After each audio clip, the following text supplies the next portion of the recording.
はい、皆さんこんにちは、ミニッツ開発リーダーの岩崎です。今日は、こちらですね、ご覧の通り静岡ホビーショーなんですけれども、今回のホビーショー、3年ぶりの開催ということで、開催はしてるんですけれども、一般公開日のですね土曜日、日曜日ともに、事前申し込みの予約制というふうになってまして、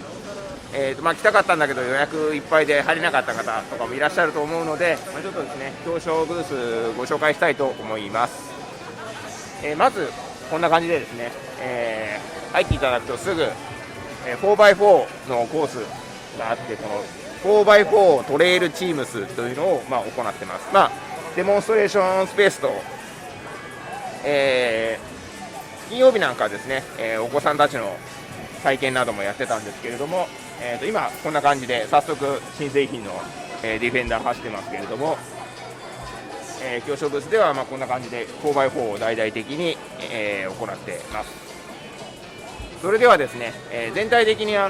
ニッツ関連の新製品、ご紹介したいと思います。はい、まずこちら、おなじみ今もご紹介しましたけどミニッツ 4x4 シリーズからは、今回このランドローバーのディフェンダーというのが、4つ目ですね。4つ目の新規金型ボディということで、ご紹介します。アピオジムニーを入れれば5つ目になりますかね。そうですね。完全新作ということでこのランドローバーのディフェンダーを、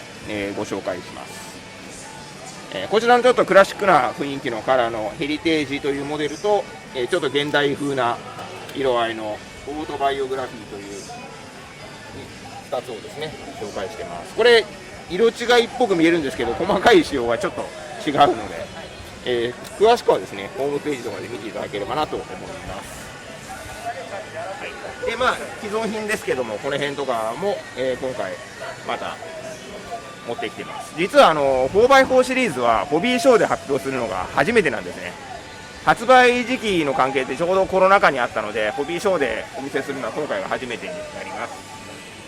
はい、続いてですね、こんな感じでずっと見てきていただいて、おなじみのアピオジムニーだったり、今回こういう感じのですね初めて展示するのでこの 4x4 のオプションのシリーズのところですね紹介しています。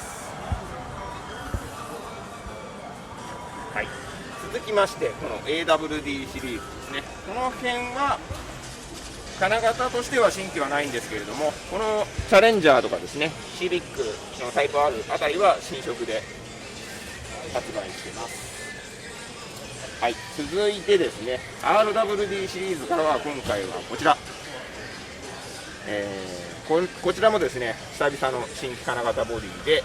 マクラーレンセナの GTR というこのレーシングバージョンですね。かなりこの後ろのこの辺とかが造形が細かいんですけれども、はい、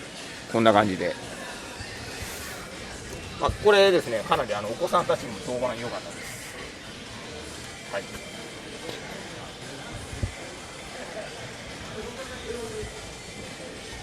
はい、続いて、バギーシリーズ、こちらも、特に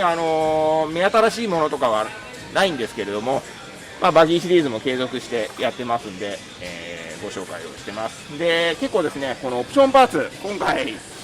パネルをこれですね新規に作り直しました。割とですね売ってないパーツとかが増えてきちゃってですね今取り扱いのあるもので新しくまとめてますので、ご覧になっていただければなと思います。ジャイロなんかもですね、新しくなってたりとかもするので、今回この装着レーシャーシーも新しく組み直しました。はい、そしておなじみのエボシリーズですね、レースユーザーさんなんかにはおなじみのエボシリーズからはこちらももうすでに発売済みですけどAWD の MA030 と、コーリングドの03エボを持ってきています。でこちら2台ですね、SP 仕様ということで、オイルダンパーがついてたりする、SP バージョンを持ってきています。そして、こちらはですねそのミニシリーズ用のアクセサリーですね、ノーブル ND4 の送信機と、ノーブル用のモジュール、実はこの辺とかもホビーショーで置くのは初めてだったりします。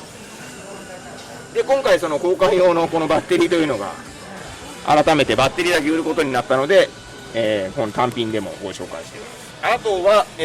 過去に、ブログでもご紹介してますけれども、このノーブルで、白いアンテナですね、レディセットシリーズなどを動かせるようにするためのモジュール、こちらをですねこんな感じで送信機の、グリップ部分に挿入していただくと、こちらのノーブル NB4 で白いアンテナのミニッツが動かせるようになります。これすごい便利です。これ1台持っててこれを持ってると表彰製品ほぼ動かせるんじゃないかっていうぐらい便利な送信機です。はい、そして下にあるのがもうこちらもですねすでに発売してますけれども、マルチチャージャーエボと、こちらのですね簡易的な、小さい充電器、こちら結構手軽にできるので価格も安いのでおすすめです。そして、ミニッツカップユーザー待望のモーターチェッカーですね。こちらもすでに発売済みですけども、今期からミニッツカップ始まってまいりますけれども、こちらのチェッカーを用いて車検なども行っていきますので、気になる方はですね、ぜひこちらを手に入れて自分のモーターのコンディションなどをチェックしてみてはいかがでしょうか。はい、ざっくりですけどミニッツ関連の新製品と今回のホビーショーの展示品などをご紹介してきました。なかなかですねこのホビーショー会場に足運べない方とかもいらっしゃると思いますので、今回は、表彰ブースのミニッツ関連の商品を紹介させていただきました。それではまた次回お会いしましょう。ありがとうございました。